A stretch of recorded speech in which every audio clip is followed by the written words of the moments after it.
The great destruction of Nalanda University, right? All the great centers of learning, which were magnets for students from around the world, they were attacked.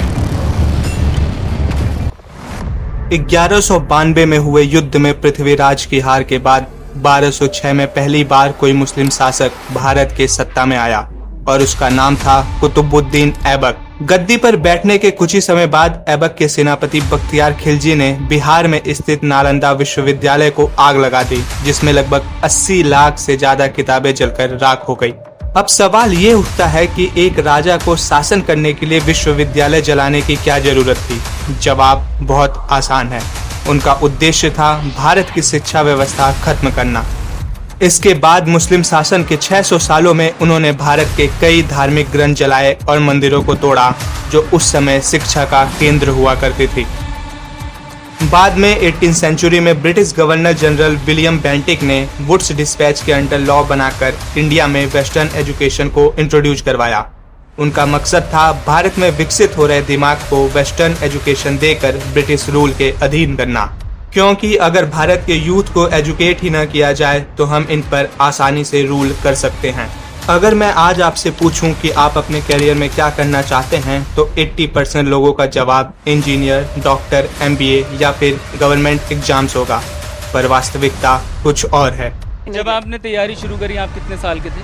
Sir उस समय हम 18 साल के थे और अभी हम 30 साल के हो गए। 30 साल के हो गए। इसके लिए कुछ अच्छा करेगा। मैंने बहुत मेहनत किया, मेहनत के साथ मैंने क्या नहीं सेक्रीफाइस किया। मैं 2 साल से घर भी नहीं गया हूँ आज तक। आपने ये कहावत तो जरूर सुनी होगी कि खराब पढ़ोगे लिखोगे होगे नवाब। ऐसा क्यों है कि बचपन से ही हमें पढ़ने के लिए फोर्स किया जाता है? क्यों ऐसा माना जाता है कि अगर हम पढ़ेंगे नहीं तो हम लाइफ में कुछ नहीं कर पाएंगे? क्यों हमारे पेरेंट्स दिन रात मेहनत करके हमें एक अच्छे और बड़े स्कूल में पढ़ाना चाहते हैं? क्यों हमारे रिलेटिव्स हमेशा हमसे हमारे मार्क्स पूछा करते हैं? आखिर क्यों? आपसे एक रिक्वेस्ट है कि अगर आप एजुकेशन सिस्टम की सच्चाई को जानना चाहते हैं तो इस वीडियो में अंत तक जुड़े रहें, क्योंकि इस वीडियो में हम एक्सप्लोर करेंगे उन सच्चाइयों को जिनसे आज तक हम और आप परिचित भी नहीं हैं। बच्चे फेल हो गए हैं। पॉलिटिकल साइंस में खाना बनाना बताया जाता है, तो होम साइंस क्या होता है? जितनी स्विट्जरलैंड की टोटल पॉपुलेशन है उससे ज्यादा इंडिया इंजीनियर्स प्रोड्यूस कर देता है। इंडिपेंडेंस के बाद से रिपब्लिक ऑफ इंडिया ने 0 नोबेल लॉरियट्स प्रोड्यूस किए इन साइंस। यूएसए ने 100+ कर दिया। इंडियन एजुकेशन सिस्टम में साइंस का ऑप्शन ही नहीं है, इसीलिए केस करना है। किस पर? Indian education system.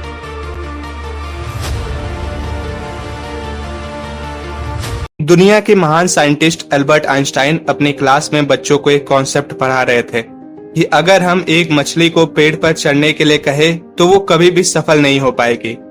But education system में न हम सिर्फ मछली को ही बल्कि सभी जानवरों को पेड़ पर चढ़ने के लिए मोटिवेट कर रहे हैं। यानी कि हमारे कॉलेज एंड स्कूलों में हर सभी को एक ही सिलेबस और एक ही सब्जेक्ट पढ़ाया जाता है बिना स्टूडेंट्स की कैपेबिलिटी को जाने। ये तो नाच रहे हैं। Speak in English. The letters are dancing. Practical concept को छोड़कर स्कूलों और कॉलेजों में सिर्फ रट्टाफिकेशन पर ध्यान दिया जाता है। किंडरगार्टन में जो बच्चों को सिखाने के लिए टेक्निक यूज होती है वो लाख गुना अच्छी है कॉलेज की वो रटने वाली टेक्निक से। और अगर ऐसी रट्टाफिकेशन करके कोई पास भी हो गया तो लाइफ में उसके पास कैरियर ऑप्शन बहुत कम होते हैं। एक सर्वे के अनुसार किसी जॉब के 398 पोस्ट के लिए 1 लाख ग्रेजुएट स्टूडेंट्स और अप्रॉक्स 30,000 पोस्ट ग्रेजुएट स्टूडेंट्स ने अप्लाई किया था। 68 प्यून की जॉब के लिए 1.5 लाख ग्रेजुएट और 24,968 पोस्ट ग्रेजुएट ने अप्लाई किया। IAS PCS की तो बात नहीं कर। एजुकेशन सिस्टम की सबसे बिगेस्ट प्रॉब्लम ये है कि ये कभी भी क्रिएटिविटी पर फोकस नहीं करता। 5 साल पुराना iOS भी हमारे किसी काम का नहीं, पर हम एजुकेशन सिस्टम आज भी 200 साल पुराना ही यूज कर रहे हैं। लेट्स सपोज कि पांडवों के गुरु द्रोणाचार्य ने भी पांडवों को कैपेबिलिटी जाने बिना ही उन्हें ट्रेनिंग दी होती। युधिष्ठिर को धनुष बाण की, भीम को भाला चलाने की और अर्जुन को गदा चलाने की। तो आपको क्या लगता है कि पांडव कभी इतने बड़े योद्धा बन पाते? जवाब है नहीं।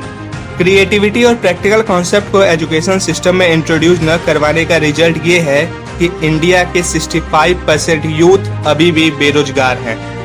The ILO says about 65% of the youth in India are jobless. 65%. इस एजुकेशन सिस्टम के ट्रैप का example famous YouTuber Nitish Rajput बड़ी अच्छी तरीके से समझाते हैं। a प्लस बी का whole square is equal to a square plus B square plus 2ab। इसका रियल लाइफ में क्या यूज है किसी को नहीं पता, न प्रिंसिपल, न टीचर, न बच्चे, बस पढ़ाई चले जा रहे हैं। अगर आज हम दुनिया के सभी मिलियनेयर और बिलियनेयर को देखें तो वो कभी भी इस एजुकेशन सिस्टम की ट्रैप में नहीं फंसे। The biggest criminals in the world, school teachers. I really don't like school. उन्होंने हमेशा अपनी स्किल और क्रिएटिव लर्निंग को प्रायोरिटी दी। एग्जाम्पल के तौर पर हम धीरू भाई अंबानी, एलन मस्क, विराट कोहली को ले सकते हैं जो अपने फील्ड में मास्टर है। स्कूलों में इतना लंबा सिलेबस इंट्रोड्यूस करवाया जाता है कि बच्चों को और भी कोई क्रिएटिव काम करने का मौका ही नहीं मिलता। इतने ज्यादा सिलेबस कवर करने का एक नेगेटिव इम्पैक्ट ये भी होता है कि स्टूडेंट्स प्रेशर में आके कुछ गलत कदम उठा लेते हैं की वजह से मर गया, और पिछले 4 साल से जो यहाँ प्रेशर पड़ रहा है उसका क्या? दूसरी जो मेजर प्रॉब्लम एजुकेशन सिस्टम के अंडर आती है वो है पेरेंटिंग। अधिकतर इंडियन पेरेंट्स अपने बच्चों का एडमिशन किसी बड़े स्कूल या कॉलेज में कराकर टेंशन फ्री हो जाते हैं। एडमिशन कराने के बाद वो अपने बच्चों की पढ़ाई पर ध्यान नहीं देते, क्योंकि उनका माइंडसेट तो ये बन जाता है कि हम अपने बच्चों के एजुकेशन के लिए जब इतनी महंगी फीस दे रहे हैं तो हम उनके एजुकेशन की चिंता क्यों ही करें। सोसाइटी को देखकर भी पेरेंट्स जल्दी इन्फ्लुएंस हो जाते हैं। वो अक्सर अपने बच्चों की तुलना पड़ोसी के बच्चों से करने लगते हैं। आपने शर्मा जी के बेटे वाली बात तो जरूर ही सुनी होगी। जब अपने दोस्तों को गाड़ी खरीदते अपना घर बनाते देखोगे तो अपने आप को कोसोगे। अपने बच्चे की कैपेबिलिटी जाने बिना ही वो अक्सर अपने बच्चे को उस रेस में लगा देते हैं जिसके लिए उनका बच्चा बना ही नहीं है, और ऐसे में बच्चे की क्रिएटिविटी भी किल हो जाती है। हर बच्चे की अपनी खूबी होती है, अपनी काबिलियत होती है, अपनी चाहत होती है। पेरेंट्स को अपने बच्चों से सिर्फ 3 चीजें चाहिए, और वो हैं मार्क्स, मार्क्स और सिर्फ मार्क्स। उन्हें लगता है कि अगर उनके बच्चे का मार्क्स अच्छा नहीं आया तो वो अपनी लाइफ में कभी सक्सेसफुल बन ही नहीं पाएंगे, और इसी मार्क्स के लिए अक्सर पेरेंट्स स्ट्रिक्ट पेरेंटिंग का तरीका अपनाते हैं। वो बच्चों को डांटते हैं, मारते हैं और जबरदस्ती उन्हें पढ़ने के लिए फोर्स करते हैं। उन्हें लगता है कि ऐसा करने से उनका बच्चा सक्सेसफुल हो जाएगा, पर रिजल्ट कुछ और ही होता है। अक्सर ऐसे बच्चे इमोशनली अपने पेरेंट्स से दूर हो जाते हैं। इंडियन एजुकेशन सिस्टम पहले से ऐसा नहीं था।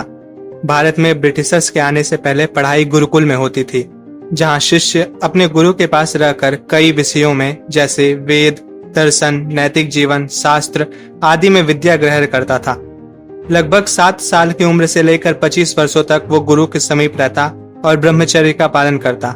इसलिए इस व्यवस्था को ब्रह्मचर्य आश्रम के नाम से जाना जाता, और इसके बाद वो गुरु से दीक्षा प्राप्त कर अपने गृहस्थ आश्रम में प्रवेश करता।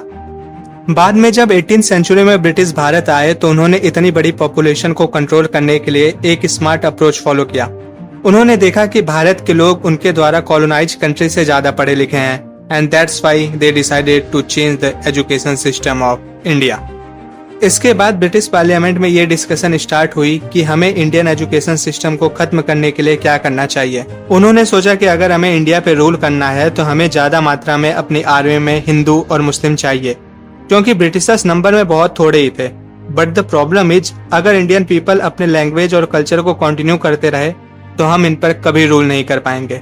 ये हमेशा ही अपने हीरोज को बेहतर मानते रहेंगे।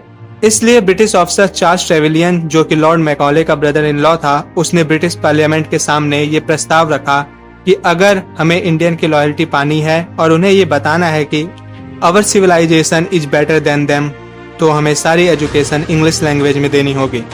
इसके अलावा उन्होंने ये रूल भी निकाला कि गवर्नमेंट जॉब्स में सिर्फ उनका ही सिलेक्शन होगा जिन्हें इंग्लिश लैंग्वेज आती है। बस इसके बाद क्या था, नौकरी के चक्कर में इंडियंस पीपल संस्कृत की जगह इंग्लिश पढ़ने लगे और देखते ही देखते इंडिया से गुरुकुल गायब हो गए। अंग्रेजों के भारत में आने से पहले जिन गुरुकुलों की संख्या 7 लाख से भी अधिक थी, उनकी संख्या अब सिर्फ 5000 ही रह गई है। इसलिए भारत की वर्तमान सरकार से मेरा निवेदन है कि वो मॉडर्न एजुकेशन के साथ साथ गुरुकुल शिक्षा को भी हमारे स्कूलों और कॉलेज में अप्लाई करें।